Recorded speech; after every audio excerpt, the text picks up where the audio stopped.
Hello guys, welcome back with me again in this channel. On today's tutorial, I'm going to show you how you can do auto remove background in the CapCut PC. So just prepare the videos or photos that you want to remove its background to CapCut, import it or add it into the timeline like this.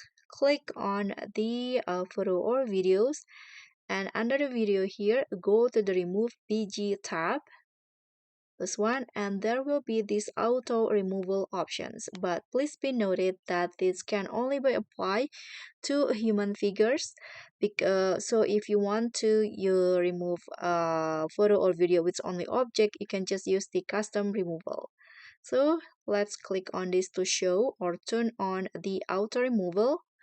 Now you can see now CapCut PC will applying the auto cut, and just wait until it's done.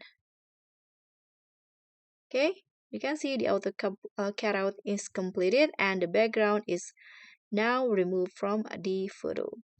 And that's all from me. Thank you so much for watching. Don't forget to like, comment, and subscribe. Also, click on the thanks button. Bye.